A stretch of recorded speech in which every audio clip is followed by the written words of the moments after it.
Hello everybody, welcome back to another YouTube video. Today we are going to be talking about something that is very near and dear to my heart, and that thing is television.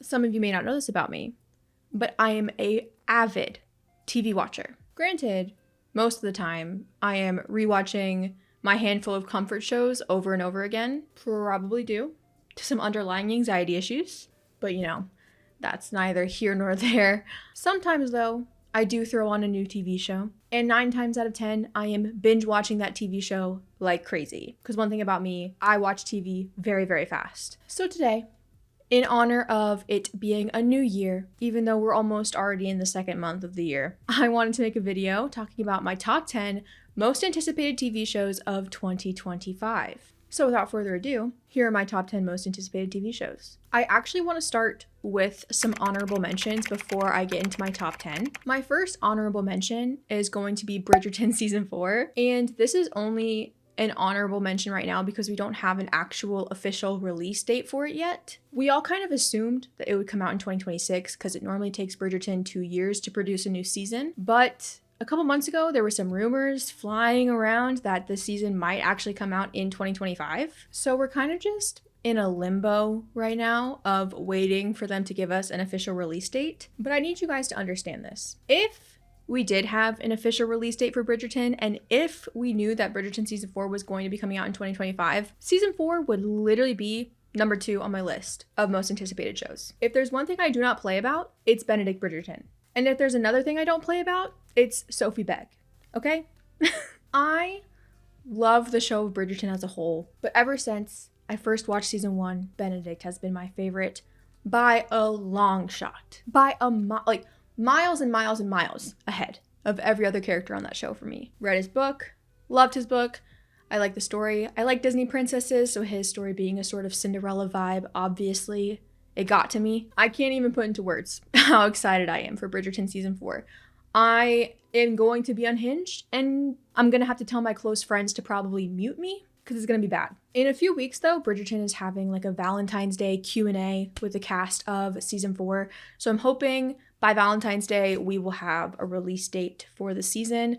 Fingers crossed it's 2025 because that would be sick. If not 2025, at least early 2026, please. Another honorable mention I have is going to be Gen V season 2. This is another show that would probably be around number 3 or 4 on my list, but we still don't have an official release date for it yet, so I don't even know for sure if it's coming out in 2025. I assume it's coming out in 2025 because the next season of The Boys is set to be in 2026, and the second season of Gen V has to come out before that season of The Boys does, so it only makes sense for it to come out in 2025. I was actually kind of late to the Gen V party. I watched it for the first time last year, and I've watched it like 3 or 4 times since then. Easily became one of my favorite shows to watch. Love all the characters.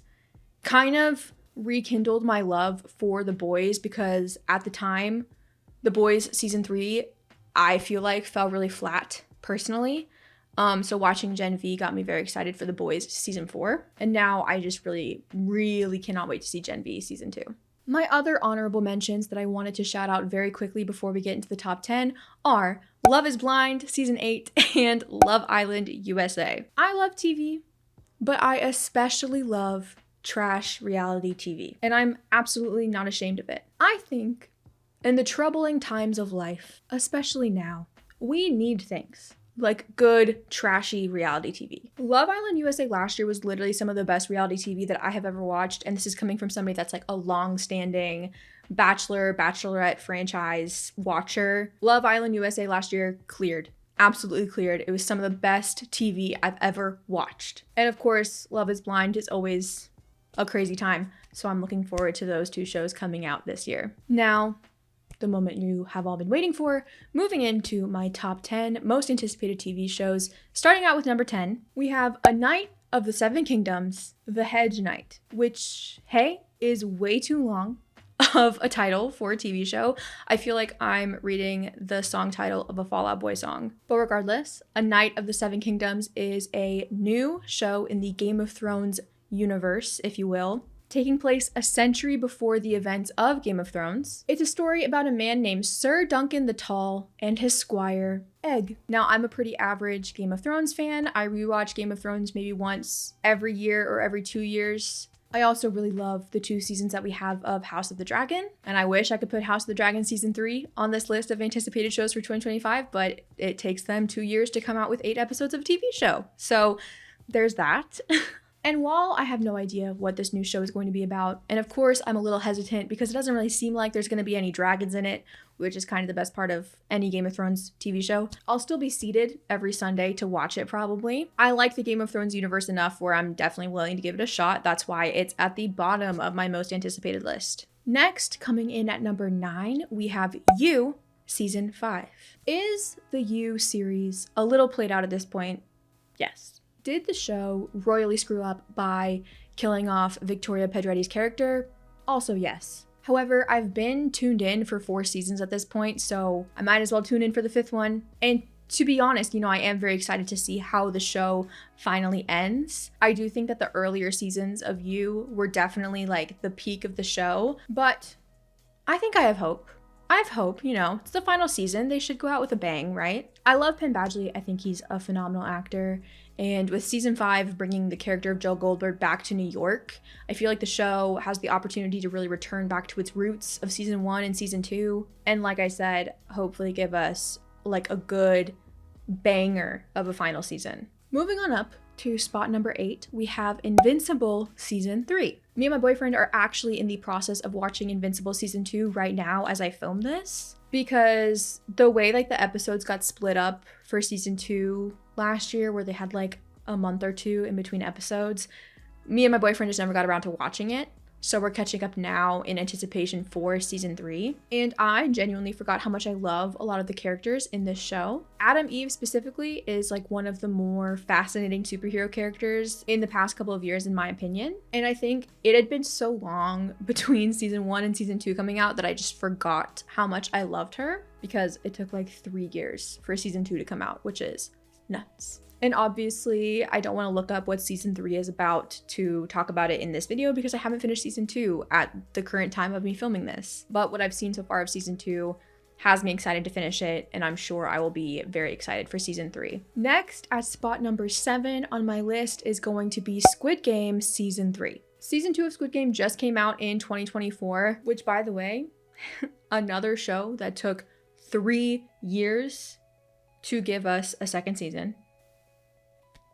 But regardless, I have now watched Squid Game Season 2 twice, and although it really leaves off on a cliffhanger that I wasn't expecting to be a cliffhanger when I first watched it, I am very excited to see where Season 3 goes. I think all the concepts introduced in Season 2 are very fascinating, and I want to see the main character like successfully take down the system and abolish the games for good. And I have to say, I am very happy that Season 3 is coming out the year after Season 2. I very much appreciate that. It would be absolutely insane if we had to wait 2 to 3 years for another season based on the way season 2 ended. I actually think that TV could improve a lot if studios started renewing a couple of seasons at a time so that shows can film their seasons back to back, and thus giving us, the audience, seasons faster than every 2 to 3 years. Next, coming in at number 6 is going to be The Bear Season 4. And honestly, it physically hurts me that The Bear is this low on my list of most anticipated shows. But if I'm being real with you, season 3 didn't really do it for me, which makes me really, really, really sad to say because I love The Bear. Similar to how Squid Game Season 2 ended, The Bear Season 3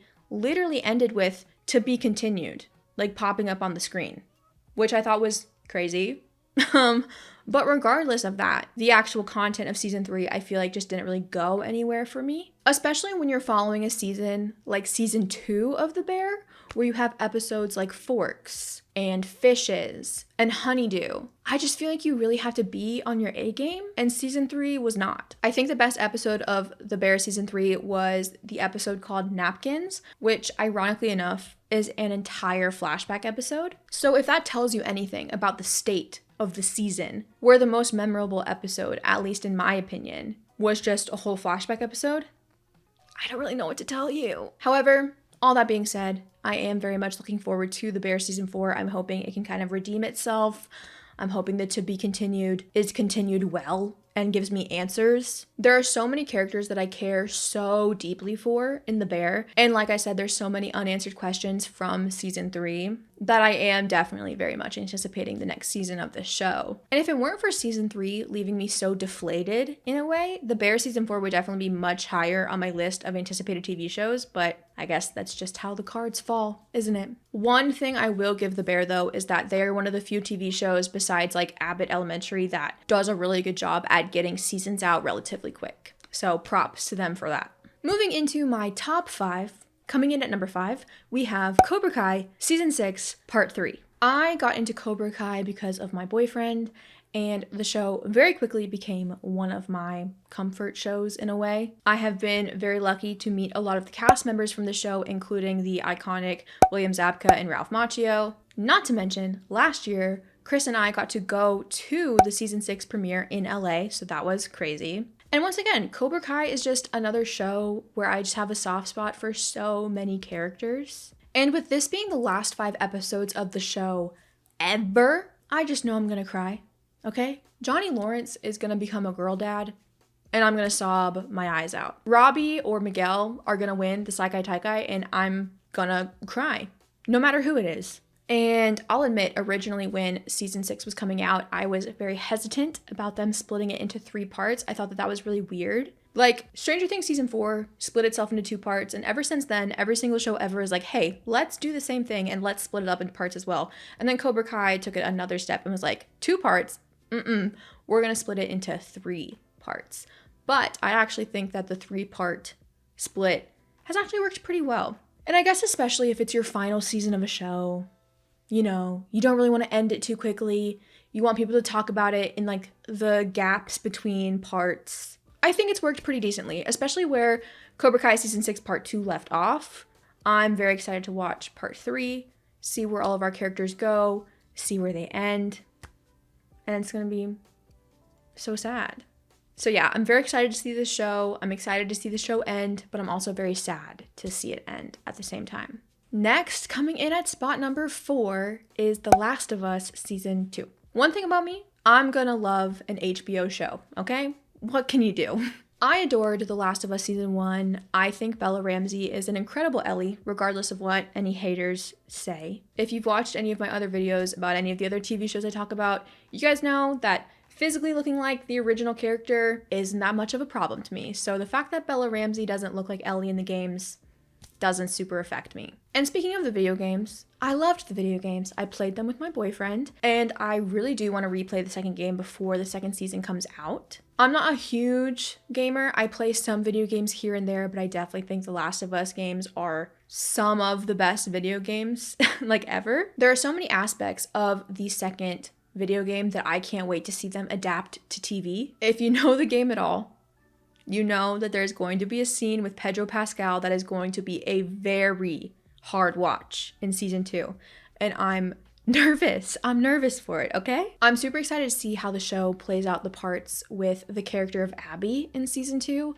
I think that she is such a unique and dynamic and fascinating character. I feel like in the hands of HBO, they're going to do a very, very good job with it. And I'm excited to see how they deal with like all the flashbacks of Ellie and Joel, etc., all that stuff. I'm excited to see Bella Ramsey's acting for what Ellie goes through in season 2. And once again, I just know the show is going to make me cry. I'm a big crier. If you don't know that about me, I cry at least once a day. So yeah, The Last of Us Season 2 is definitely going to be a tearjerker, 100%. Now moving into my top 3, third place goes to Daredevil Born Again. Something you may not know about me is that I am very obsessed with the character of Matt Murdock. I did not watch Netflix's Daredevil when it originally released, but I watched it about 4 years ago, I think, thanks to the recommendation of my friend Colin, who is a huge Daredevil fan. And I very immediately became obsessed, as most people do, I think, when they do watch Daredevil, because it's that good of a show. I watched the entire show, like all 3 seasons, in the span of about 4 days, which is nuts. And then I immediately ran it back and watched it again. And then I went and recommended it to like every single internet friend that I had at the time. I was like, have you seen Daredevil? You haven't? You have to watch it right now, immediately. And funnily enough, my dad's favorite thing to do whenever I mention Daredevil is to brag about the fact that he watched Daredevil when it was coming out, like originally, along with the Punisher show as well. He loves to brag about that to me every single time I mention Daredevil. So shout out to my dad. I am beyond excited for the characters of Matt, Foggy, Karen, and Frank to be coming back to my screen in the year of 2025. It's unreal. I have been incredibly lucky to meet most of the Daredevil cast outside of Deborah Ann Wall and Eldon Henson up here. I don't know if you can see it. This is my Daredevil helmet. This is a Daredevil helmet that I made. It's like 3D printed. It's got dust on it right now, actually, but it's 3D printed. I painted it. I created the eyes. You can absolutely tell it's handmade if you look on the inside of it, but don't look too close. But it's signed by none other than Charlie Cox, John Bernthal, and Vincent D'Onofrio. I hope one day I'll be able to meet Deborah and Eldon, who play Karen and Foggy, and get them to sign it as well. That's like a goal of mine. But this is like my prized possession in terms of my autograph collection, which is pretty extensive. I could probably do a whole YouTube video on my autograph collection that I have. But this Daredevil helmet is probably my number one prized possession, I would say. Because not only does it have quite a couple signatures on it, but the fact that I made it makes it very special. So just wanted to brag about that really quick. But on topic of meeting the Daredevil cast, I've actually been lucky enough to meet Charlie Cox and John Bernthal a couple of times. And each time that I've met them, I've gotten to talk to them about how excited I am for Daredevil Born Again. And there's actually a very funny story with John Bernthal that I'm going to tell you guys very quickly. The first time I met John was in June of 2023. I met him at Fan Expo Dallas, where me and my boyfriend told him how excited we were for Daredevil Born Again. My boyfriend especially, because he's a really big Punisher fan. Me, I'm more of a Daredevil girly, but my boyfriend loves the Punisher, loves John Bernthal, right? And in 2023, when we told him how excited we were for Daredevil Born Again, his response was very interesting. His response was something along the lines of, I hope you're still excited after you see it and you don't throw eggs in my face.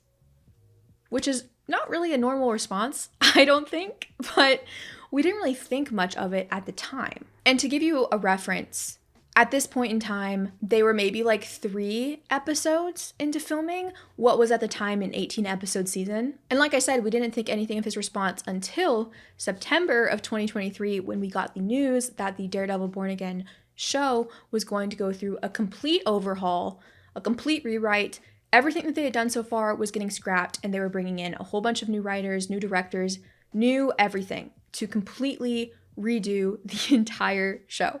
And in this overhaul, that's when they officially added the characters of Foggy and Karen back into the show. Like the original Daredevil show that they were making back in 2023 didn't have Karen and Foggy in it, which was like a big deal to a lot of fans. During this overhaul, the show also got, like I said, all new writers, all new directors. Marvel finally hired a showrunner. They meant business, right? Then, flash forward to February of 2024, I got to meet John Bernthal again at ATL Comic-Con, and once again, I told him that I was excited for Daredevil Born Again, and I was excited to see him in the show. And at this convention, John shared with me and my boyfriend that he absolutely hated everything Marvel was doing with Daredevil Born Again before the rewrites happened, which was crazy news for me to hear. He said that while the show was going through its massive overhaul, he almost like turned down the project entirely. Like he was ready to be like, look, like we attempted it. It wasn't working. I'm done. Like, cause he didn't like what they were originally doing. But then they told him that they were bringing back Karen. And then I guess he saw some of the scripts and he was like, okay, I'm back in. In his words, he told us that he had been turning down Marvel a lot when it came to playing the Punisher again, because in his opinion, they hadn't been getting the character right and they hadn't been writing him well. But now he felt like the small part that he plays in Daredevil Born Again was the correct way to bring Punisher back and suits the character well. And I actually shared this story on Twitter, and my tweet made it to Reddit, where a bunch of men were calling me a liar, and my quote tweets were filled of men calling me a liar and all this stuff. But my boyfriend was there, and he can vouch for it, okay? Ask him. He can tell you that It's all true. And we were gagged. It was crazy. And to be quite honest, why wouldn't you want it to be true? Jon Bernthal basically just confirmed for me back in 2024 that the rewrite for Daredevil Born Again was phenomenal. And they literally saved the show from being bad. And now, in Jon's opinion, it's really good. So if anything, I would think you would want that story to be true. But whatever. And not to mention, it's crumbs for my Karen Page and Frank Castle shippers out there. So shout out to you guys. And I wish I had a video to prove that he did in fact say all this. But when we started talking to him about Daredevil Born Again, he told us we had to stop filming him so that he could talk about it, which makes sense. But that's neither here nor there. I really should make a whole separate video of my autograph collection, and I really should make a whole separate video of like every celebrity that I've met. So if that's a video that interests you guys, let me know, because I will do that. But long story short, I am very excited for Daredevil Born Again. I hope it's bloody, I hope it's sexy, and I hope it's lawyer-y, and I can't wait. Next, coming in at the number 2 spot, the runner-up for my most anticipated show of 2025 is, of course, Stranger Things Season 5. I have been watching Stranger Things since it came out in 2016, and outside of that one episode in Season 2, I feel like the show has been a nonstop hit, in my opinion. It's a show I rewatch often. It's a comfort show. One of my favorite shows of all time, honestly. Last season broke me. You can see it. It's on my YouTube channel somewhere.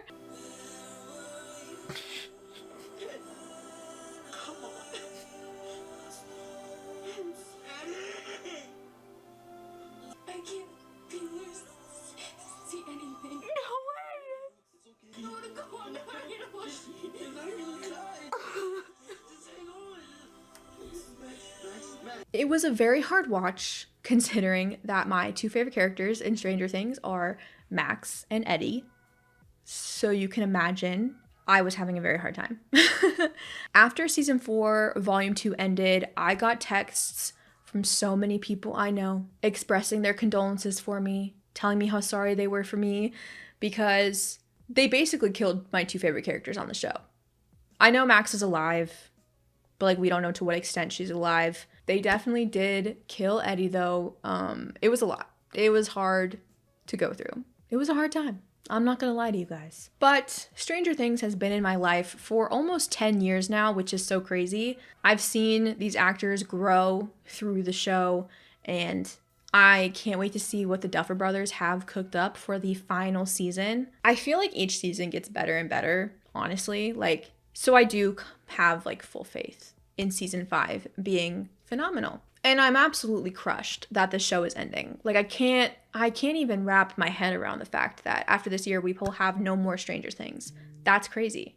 If you're watching this right now, you might be a huge Stranger Things fan, or you might hate the show.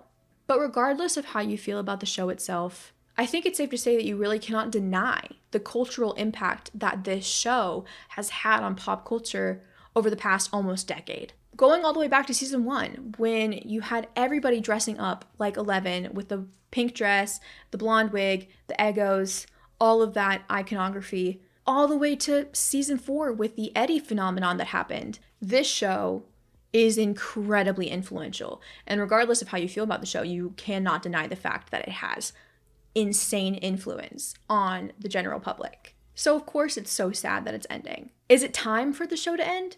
Yes.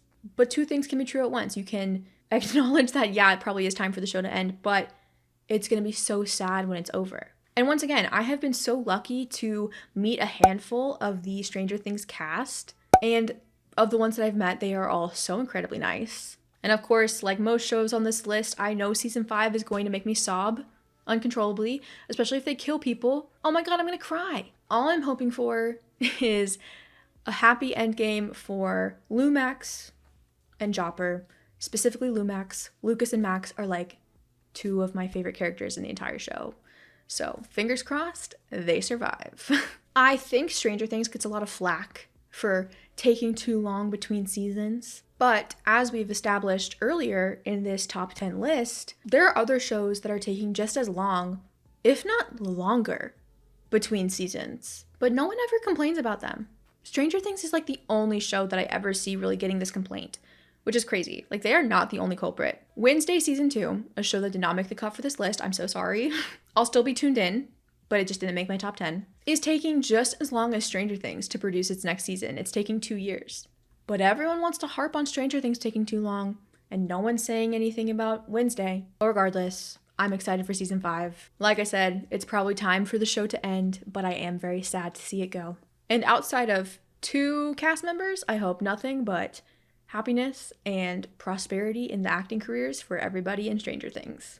Outside of 2 actors. If you know, you know. And last, but certainly not least at all, my number 1 most anticipated TV show of 2025. Percy Jackson season 2. Are we shocked? Are we surprised? Because we shouldn't be. If you're new here and this is the first video of mine that you are watching, all it takes is one look at my YouTube channel to tell you that it is no surprise that Percy Jackson season 2 is at the very top of my most anticipated TV shows for 2025. It's actually really interesting as a content creator making a list of shows that you're excited for, because quite honestly, my excitement for Percy Jackson is twofold. On the one hand, I'm simply just excited as a fan. I love Percy Jackson. I love all of the characters. I adore all of the actors that are in the show. I loved season 1, and I absolutely cannot wait to see what they do in season 2. I can't wait to see what they change. I can't wait to see what they improve upon from their season 1 errors. There's so many things I'm so excited for. And on the other hand, as a content creator, I'm so freaking excited about all the content that I'm going to get to make and share with you guys for season 2 of Percy Jackson. Every time I think about the content that I'm going to get to make when the show comes out, I literally feel like I just did drugs. Like, I start like vibrating almost. Like, I'm so excited. It's not even funny. Trailer reactions, trailer breakdowns, reviews, episode reactions, episode reviews, tier lists, and honestly, some content will be made that you guys can't even fathom right now. And there are not words to describe how excited I am for when that time comes. I cannot wait. We don't have an official release date yet for Percy Jackson season 2, but we do have confirmation that it's coming out in 2025. So I'm assuming November, December of this year, which sucks because that means 2025 is going to go by so ridiculously slowly for me. But yeah, I can't even, like, I'm like stuttering right now because I can't even put it into words how excited I am for Percy Jackson season 2. No, there are not enough words in the dictionary to explain my excitement for that show. And I think it's an absolute no-brainer that it's going to be at the top of my 2025 list. And with that, that concludes my top 10 most anticipated TV shows for 2025. In the comments, please let me know what TV shows you are most excited for this year. If there's any shows that you guys are really looking forward to that I didn't mention, it's probably because I haven't watched it, or, you know, shows like Wednesday or The Summer I Turned Pretty just like didn't quite make the cut for the top 10, but I'll still be watching. So absolutely, please comment any shows that I didn't talk about because, like I said, odds are I haven't watched it, and I'll take TV show recommendations. Why not? Go ahead, give them to me. Also, if you enjoyed this video, let me know if you'd be interested in seeing my most anticipated movies of 2025, because there are a lot of movies that I'm very looking forward to this year, and I'd love to make a video talking about that for you guys as well. If you're new here, if this is the first video of mine that you are watching, make sure you subscribe so you don't miss other videos I post. Like I mentioned, if you look at my page, you can probably tell I post a lot of Percy Jackson stuff, but I post other content as well, I swear. I'll probably be making content on all of the shows that I just mentioned in this video, so make sure you subscribe so you don't miss out on any of that. Speaking of making content on these TV shows, when Daredevil Born Again comes out in March, I will be reacting to those episodes, and the full reactions will be on my Patreon, so go over to my Patreon so you don't miss that when that happens. Not to mention, there is a show that I've never watched. It's not coming out in 2025, but it's a very popular show. You might have heard of it. It's called Avatar: The Last Airbender. I've never seen a lick of that show in my life, and I know that a lot of people really love it. So this year on my Patreon, and then there will be highlight videos on my YouTube, but full reaction videos to Avatar: The Last Airbender, both the original like animated show and eventually the Netflix show. All reactions to that are going to be on my Patreon. We're going to start that this year, probably in February, we're going to start watching it. So if you're an Avatar: The Last Airbender fan, check out my Patreon so that you see my full reactions over there. I'm very excited to start doing that series. I think people are going to enjoy it, specifically, obviously, Atla fans are going to enjoy it.